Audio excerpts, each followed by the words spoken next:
Ford has taken the wraps off the 2024 North American redesigned Ranger.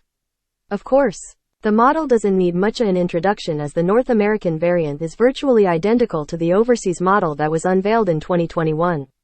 4 different trims will be available in North America, including XL, XLT, Lariat and Raptor, and each has a unique grille and front-end appearance. We can see functional fender vents, sculpted doors, and available side steps.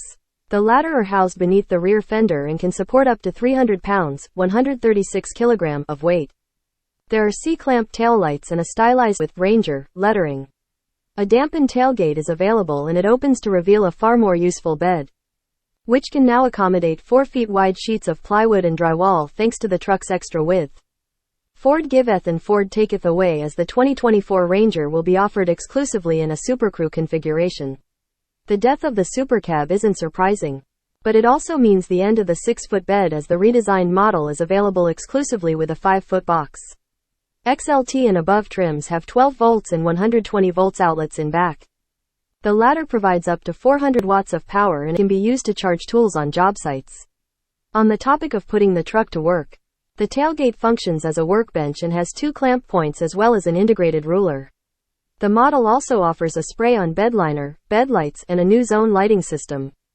The latter is ideal for camping or working at night as owners will be able to illuminate up to 4 different zones around the exterior of the vehicle.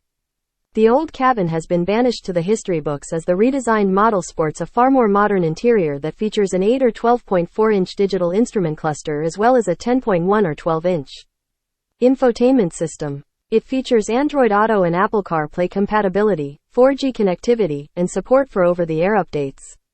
It can also show an assortment of camera views as well as a dedicated off-road display. The company was smart enough to include a physical volume controller and buttons for the climate control system. They're joined by a drive mode selector, a wireless smartphone charger, and easy-to-access USB ports. Buyers will also find HD radio, Sirius XM satellite radio, and a B&O premium audio system. The Ranger offers 2 different shifters as the Lariat has a short-throw E-shifter, which is much more compact than what you'll find in the XL and XLT. Ford officials said the E-shifter was necessary to incorporate some of the truck's advanced driver assistance systems. The Ranger offers forward collision warning, pre-collision assist with automatic emergency braking, and a blind spot information system with cross-traffic alert. The latter is notable for factoring in the length of a trailer you're towing as long as you program that information in beforehand. The Ranger also offers adaptive cruise control with stop and go, lane centering, reverse braking assist, and active park assist 2.0. Other highlights include automatic high beam headlights, evasive steering assist, intersection assist, and speed sign recognition. While Blue Cruise isn't available, the combination of adaptive cruise control and lane centering should make highway travel fairly relaxing. 2 adults can fit into the second row, but this 6 feet 2 inches Scribe found legroom was limited and felt less generous than the 38.3 inches, 973 millimeters, would suggest. There's ample headroom as well as USB and 120 volts outlets. Customers will find a familiar 2.3-liter EcoBoost 4-cylinder engine that develops 270 horsepower, 201 kilowatts, 274 PS, and 310 pound-feet, 420 newton-meters of torque. That's the same output as its predecessor and the engine is once again paired to a 10-speed automatic transmission. Rear-wheel drive comes standard, while 4-wheel drive is optional. The Ranger will also be offered with the Bronco's 2.7-liter EcoBoost V6, which produces 315 horsepower, 235 kilowatts, 319 PS, and 400 pound-feet, 542 newton-meters of torque. That's a significant boost and it easily beats the 3.6-liter V6 in the Jeep Gladiator as well as the 3.8-liter V6 in the Nissan Frontier.